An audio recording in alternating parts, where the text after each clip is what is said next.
Hey everyone, welcome to Locked on Lakers for Wednesday. Brian Kamenetsky and Andy Kamenetsky with Darvin Ham in the fold as head coach. Attention has once again turned back to trading Russell Westbrook. And let me tell you out there, Andy thinks a lot of you are totally delusional. We'll explain Loco in the next. cocoa, as my friend Connor Roy would say. You are Locked on Lakers, your daily Los Angeles Lakers podcast. Part of the Locked On Podcast Network, your team every day.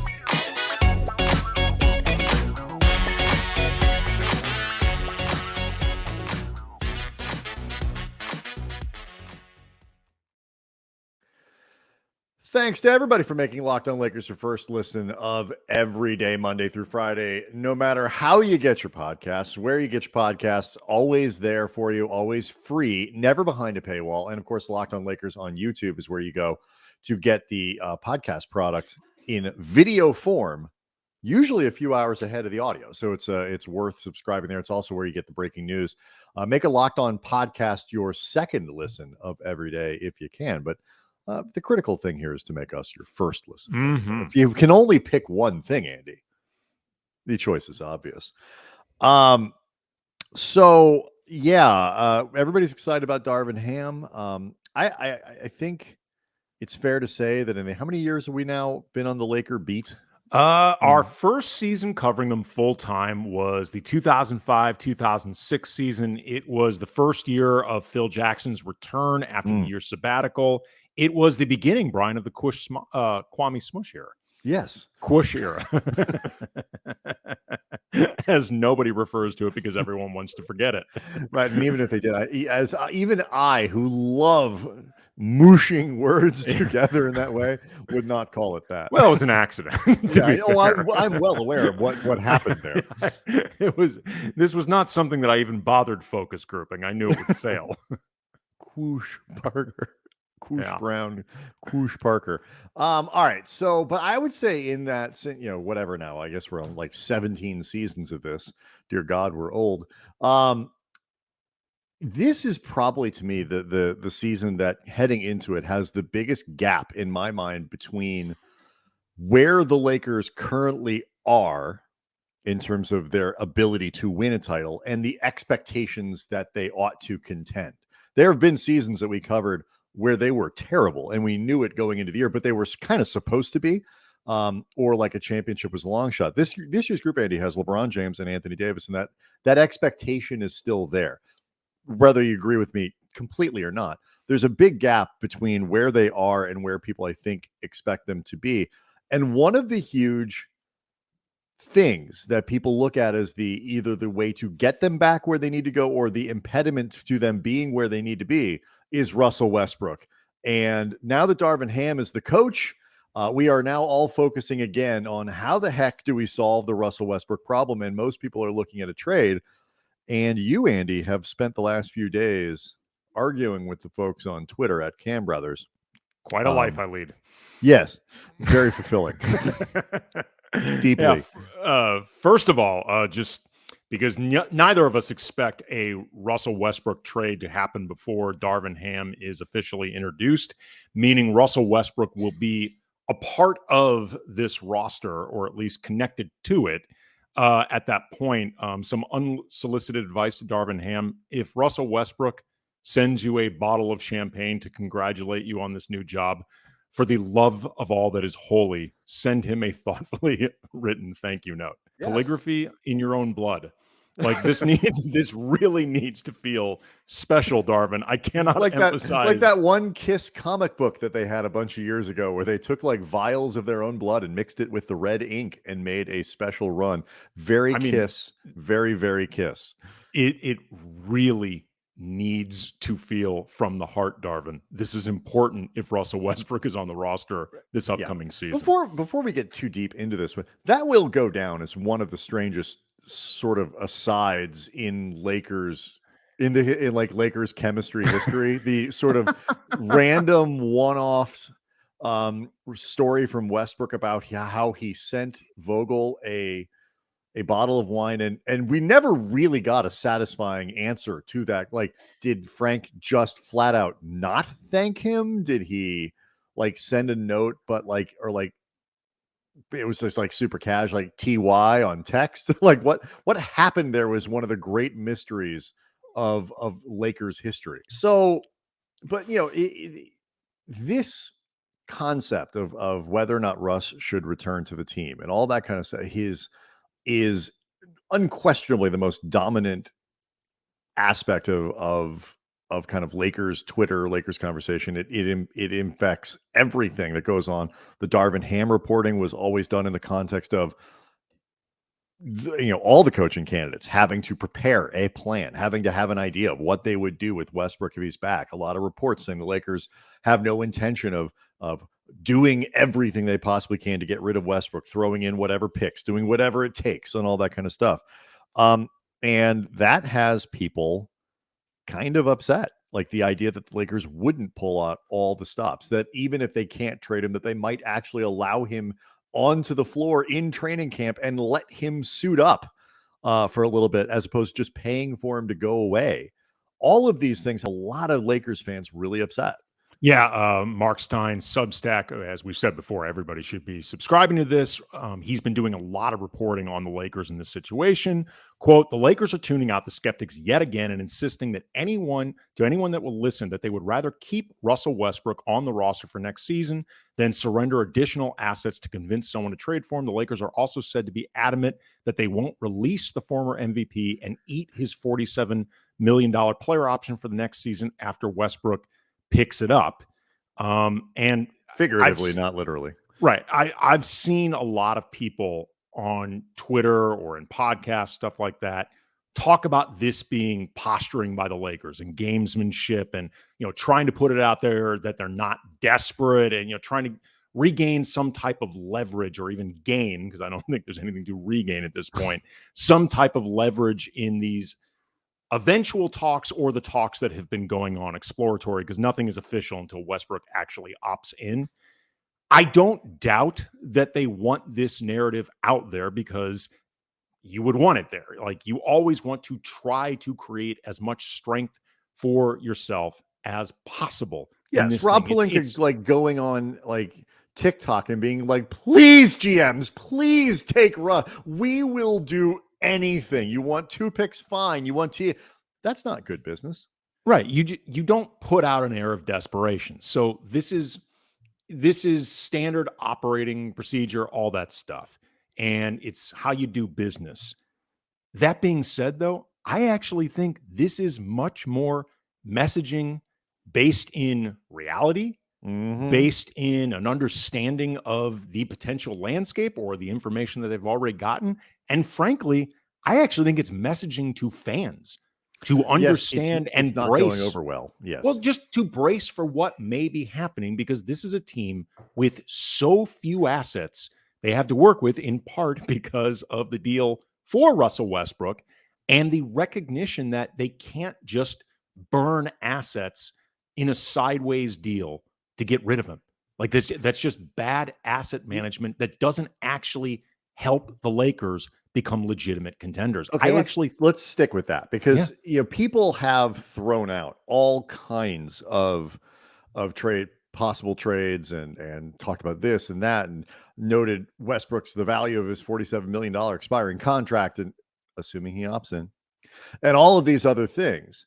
And there seems to be at least some faction of Lakers fans who think that not just a trade for Westbrook will be out there, that multiple trades for Westbrook will be out there. And some of them, Andy, will actually even be good trades, like genuinely good ones for the Lakers that wouldn't even require the Lakers to throw in picks. And as you have made it pretty clear on Twitter at Cam Brothers, you think those people are insane. And we'll talk about it next.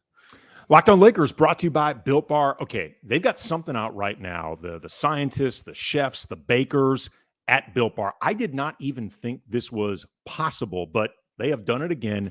Built granola bars are here. They've got awesome flavors now, 3 of them: chocolate peanut butter, chocolate coconut, white chocolate berry. And you want to try them all out, you can get all 3 flavors with a mixed box at Built.com right now. And this is really different from the bars and from the puffs, because Built granola bars, they're loaded with obviously granola. So you get this new and perfect combination of crunch and chewiness, but like the bars and the puffs, they got that protein that you want, specifically the collagen protein, which your body absorbs better. And they are, as always, covered in 100% real chocolate. Only 150 calories, only 4 grams of sugar, but with 15 grams of that good protein, it's going to change your world. They've cracked the code to better granola, perfect snacks. It's just the best. So if you've been waiting for a healthy, superior tasting granola bar to hit the market, problem solved. Prayers answered. Go to built.com right now. Get the Built granola bars, three different flavors to try: chocolate peanut butter, chocolate coconut, white chocolate berry. Go to built.com. Use the promo code LOCKED15. Get 15% off your order. Again, promo code LOCKED15, 15% off at built.com.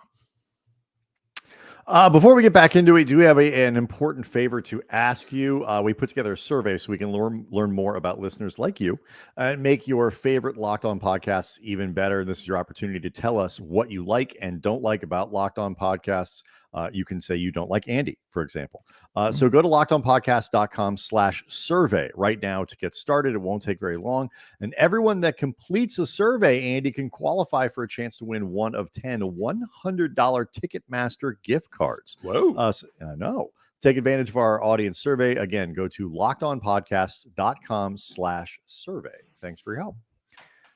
Yeah, Andy, it seems like people think that trading Westbrook is going to be simple, that trading him, that there will be lots of choices for the Lakers and that some of them will actually be good. Now, I don't know how the trade market is going to play out. Things change rapidly around this league all the time. Yeah. But I think the idea, to me at least, that a fertile landscape for Russell Westbrook trade options feels to me like wish casting on behalf of Lakers fans. I mean, here's the thing. Never say never, because guys on bad contracts, often named Russell Westbrook, they get traded all the time. We've seen this with Russ a lot over the years. And the problem, though, with people pointing this out is they are often traded for someone else's problem, like a deck reshuffling. And unless the Lakers happen to get lucky or guess right, like OKC did with Chris Paul when he was traded for Russell Westbrook, I don't see how just trading a problem for another problem solves any of the Lakers' problems. So in terms of thinking about it could if the other team's problem fills a hole that benefits the Lakers, then the Lakers get better. But here is why it starts getting complicated and why that trading problems thing is something that people need to keep in mind. Yes, Russell Westbrook has an expiring contract, and there is a value to an expiring contract. The problem is, on a lot of levels, Russ's contract is really expensive. It's going to be $47 million. That is a lot of money to match. So you need to find a team with $47 million in useful players. Give or take. Give or take $47 million in useful players that are so useful that they can help the Lakers out, yet haven't been useful enough to actually help the team that they have been a part of. Like, they haven't actually elevated that team enough to make them feel confident about remaining competitive. You start getting yourself into a very, very narrow set of parameters, if not just flat out hypotheticals. I think, because what we're talking about here is sort of two things. Like, you can trade Russell Westbrook. Sure. The question is, can you trade him without making a bad deal worse? As I put it out on Twitter, it's like, I feel like this has become a sort of a controversial position, but I know my basic position here, and I think it's yours as well, is don't make a second bad trade to try to undo your first bad trade. Like, that is throwing good money after bad. It won't make your team better, and long term, you're kind of screwed even more than you might already be. And so it's not the question. The question isn't, can you trade Russell Westbrook? The answer is yes. It's, can you trade him in a way that doesn't make you worse? And that is harder, I think, than people are giving it credit for. Now, I may be a little bit more optimistic for you. John Wall let's go back to the John Wall thing. John Wall for Russell Westbrook, I would do that. What's the downside? If I have to add picks to do it? Hell no. No. Because no. John Wall hasn't played in 2 years. He, is hurt constantly. Reportedly was refusing to come off the bench. I was told that by 2 people close to the Rockets. Mm-hmm. And that potentially bothers me less than it bothers you, but it's something to think about. Well, I mean, if you're moving Russ in part because of attitude concerns, why do you want to pick up a guy that refused to play because of attitude concerns? Well, I mean, it's not like it's who's the other point guard. Lakers would be sitting in favor of Wall, but I am willing to cross. But I don't. But this is why, really quick, Brian. This is why it matters. Russell Westbrook and John Wall are very similar players. So it actually does matter. It matters in some way. I mean, they're similar in some and different in others. They're similar in more ways than they're different. Be an interesting podcast right there, breaking down the Venn diagram of John Wall and Russell Westbrook. And so, like, do you get, you solve the Westbrook problem by trading him for John Wall, but you don't necessarily make your team better. And so that's sort of like the most basic version of a Westbrook trade. There are other teams and other options that people talk about all the time. There's the New York one where guys like Evan Fournier and Kemba Walker and I think Alec Burks is usually thrown into that one. Mm-hmm. I mean, is that worth doing if you don't have to give up a pick? Yeah, I'd probably. Oh, I'd do that trade. I'd make that trade. If you don't have to give up a pick, sure. But if you have to give up a pick, that's where this stuff starts getting more complicated. Right, because people talk, so it's like, yes, this is where the honest evaluation of how close you think the Lakers really are to a title matters. Because I happen to like Evan Fournier. He's pretty wildly overpaid, but I happen to kind of think he's a decent and useful player. Alec Burks has turned into a kind of a useful player. He's a solid backup. He's a solid backup caliber. Yeah, like if you're using him as a sixth man, you probably are using him properly, something like that. He's solid. And Kemba Walker, expiring, if nothing else. Right. It's like, okay, those are bodies that you didn't have last year, and you're kind of going 3 for 1 there. They probably make you a little better, which is more of an indictment of where you were more than where you want to go. But do they make you better enough? The 2 most prominent deals that people talk about, Andy, I know you are very skeptical about, Charlotte and Indiana. We'll get into that next. Locked On Lakers brought to you by BetOnline. BetOnline.net is your #1 source for all your betting stats and sports info. You can find all the latest sports developments, league reviews, news, including the NBA playoffs, baseball, boxing, NFL futures, and more. They obviously, because they're on top of things, they got their NBA Finals bets up right now. Some odds. You can obviously bet on Game 1. As of this recording, Golden State is a 3.5-point favorite at home. You can also pick everything from the series winner to Klay Thompson's 3-point percentage for the series, over under, Jason Tatum's scoring average, over under. You can even throw down some money on Time Lord stats. That's how complete the folks over at BetOnline are going for your betting needs. BetOnline is your continued source for all your sporting wagering information, from live betting to playoffs, esports, and more. Head to the website today, use your mobile device, learn more about the trends in action. BetOnline, where the games start. So one of the things I know we want to get into as the week goes on, some interesting comments about what Austin Reeves is working on, where THT is in his offseason and what he's working on, because so much of this question about where the Lakers, what their biggest problems are, and we have said on this show a few times that Westbrook is definitely a problem, but he's not even necessarily their biggest one. Their biggest one is talent and the amount of talent they have on hand. So that's something we'll talk about over the course of the week with some of the other guys who are still around. But in terms of Westbrook, I think one of the things, maybe I'm wrong here, there is an obvious problem with fit, and there's an obvious problem of meshing the pieces in a way that makes sense. And I'm not sure it's going to work. In fact, if I had to pick one or the other, I'd say it isn't. And the Lakers ultimately will not have Westbrook playing for them this year in one way, shape, or form. But it's swung too far in the direction of Russ is trash. Everything he touches turns to dust. And the Lakers, even if they can't trade him, should just send him away because there's a 0% chance that he could help them. I think that is suicide on a roster like this where they have very little NBA talent and very little access to it, to take a guy like Russ and just throw him on the scrap heap before the season even starts. You also have to remember that had LeBron and AD stayed on the court regularly throughout the course of this season, I'm not saying they would have won a championship. I'm not saying they would have made a deep playoff run. I'm not saying the fit would have been considerably better. But everything improves at that point, including Russell Westbrook. Like the prism through which you view Westbrook would change had those guys been on the court together, because they start getting more reps together. You start getting more cohesion in the starting unit and the rotation and all that stuff.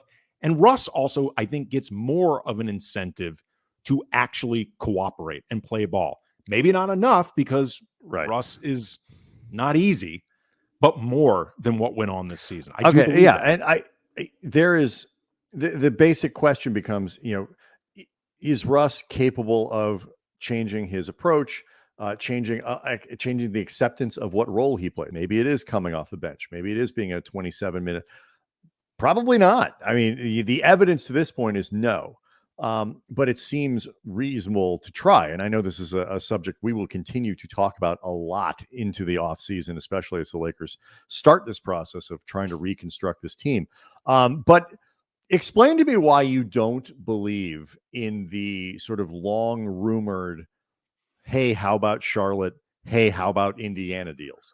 Well, unless those teams really like Russell Westbrook as a player, like they actually think Russ can help them this coming season, neither one of them strike me as teams that are looking to take a step back.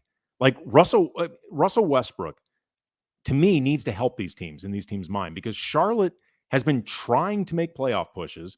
They just fired their coach, James Borrego, who most people thought had actually been doing a pretty good job for what one assumes would be deemed underperformance.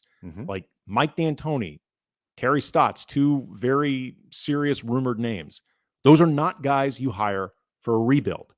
And along similar lines, Indiana, a team that is decidedly... And it's worth noting, for just to your point, if you're a team that thinks you like Westbrook as a player and want to use him, there might not be 5 teams in the league where it makes less sense to put him on their team rather than the Lakers. Charlotte's probably one of them because they have LaMelo Ball already. Right. Like, what the hell are you going to do with Russell Westbrook on a team with LaMelo Ball? Right, exactly. I mean, you thought he was asked, I guess, sort of unrealistically to play off ball too much with LeBron. Oh my, yeah. I mean, like that makes zero sense. So basically, it would just be people look at that, and it's usually like Kelly Oubre, Gordon Hayward, and guys, and as a straight salary dump with the possibility of maybe sucking a pick out of the Lakers. Now, would you do that? Would you do like Hayward and Oubre and a pick?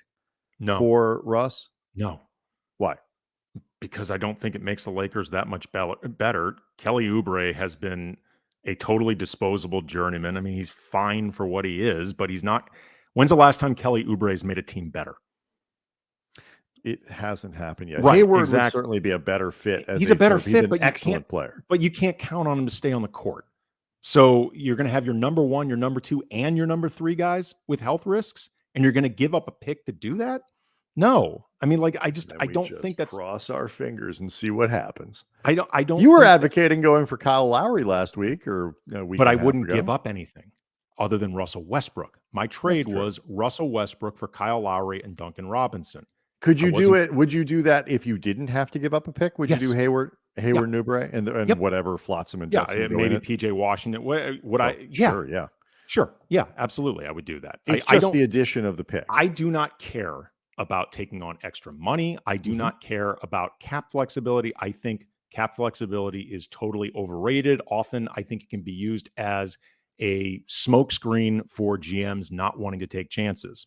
But I don't think that proposed deal makes the Lakers that much better that you would, or at least that much reliably better that you'd look to give up a pick. And then Indiana. And it's not about taking, and just so people understand both of our position here, it's not about actually selecting this guy in 2027 or 2029. It's that they have so few assets, and if you trade it to do something that doesn't improve you materially, you can't trade it again for something else that you might need. Yeah, absolutely. Okay, so explain the Indiana thing. Why you don't think Indiana works? And that's usually Brogdon and Buddy Hield. They have been Indiana, like over the course of their certainly recent history, if not franchise history. They are a never tank organization under Herb Simon. They do not believe in tanking. They brought in Rick Carlisle last season to coach. Mm-hmm. He is not a rebuilding coach. And in my opinion, they got the best player in the Haliburton-Sabonis trade. Miles Turner comes back next season. Why would you look to take a step backwards? Like, even if it is to shake things up a bit or get off a contract, like, again, unless you think Russell Westbrook will help, that to me makes no sense for Indiana. For all the signals of what Indiana has seemed like they want to do, adding Russell Westbrook to eventually waive him. Yeah, I'm not an Indiana file. Like, could you? And I did not pay much attention to what they did post trade last year. Could you plug Westbrook into that? You are trading your point guard. Could you plug him in and play him there for a year? Well, again, tread water that way, get off those contracts. If you think Russell Westbrook will help, sure. But all of these trades have been proposed, to my knowledge, certainly from the way I hear people talk about them, with the idea that those teams would buy out Westbrook. And if that's the case, I don't see where Charlotte or Indiana make any sense. Maybe I'm misreading what those franchises are thinking right now, but based on what I've seen, I don't understand at all why they would do that. That makes no sense to me. So you have to start looking around for teams that feel like they would actually be okay with starting a season already in rebuilding mode or already in non-competitive mode. Like the Knicks. We already talked about that one. But we don't have to get in the weeds on the Knicks. I don't think the Knicks fit into that category. Like Orlando. Would they probably Terrence Ross take on Jonathan Isaac, take on Markelle Fultz's money? I don't know how much better it makes the Lakers, but I'm not including a pick for that. No. I'm not. Hell no. San Antonio, they don't have enough useful players to make the salaries work, even if San Antonio was interested in doing that.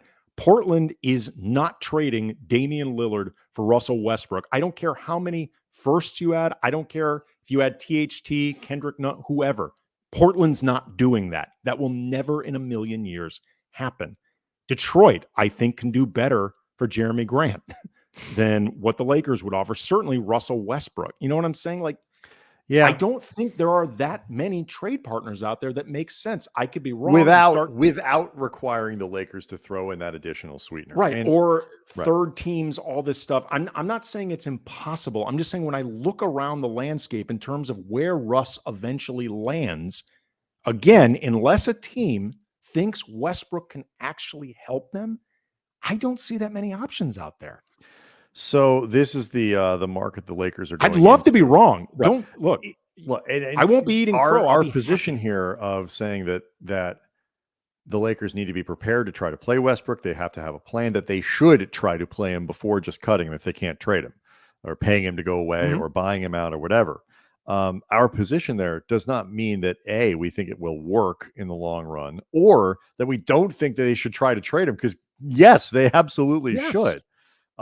It would be better if he's not here, but you got to be prepared for the possibility, because as Andy explains, it just may not be that easy. Stuff happens, markets develop, but we also could find a place where the market actually tightens for Westbrook as opposed to loosens up. We just don't have that kind of knowledge. I do want to let people know that they should make sure to check out the Locked On NBA Big Board. Rafael Barlow from NBA Draft Junkies, and he's the author of the NBA Big Board newsletter. He's joined by Richard Stayman, Sam Ferris, and Leif Thulin, giving fans an in-depth look into the NBA draft, mock draft, player rankings, and of course, big boards. It's free and available wherever you get your podcasts. So if you're a Lakers fan, for example, who wants to live vicariously through another team who actually gets to participate in the draft, this is a podcast for you. A reminder to make Locked On Lakers your first listen of every day. Subscribe to Locked On Lakers on YouTube, and we will see everybody on Thursday.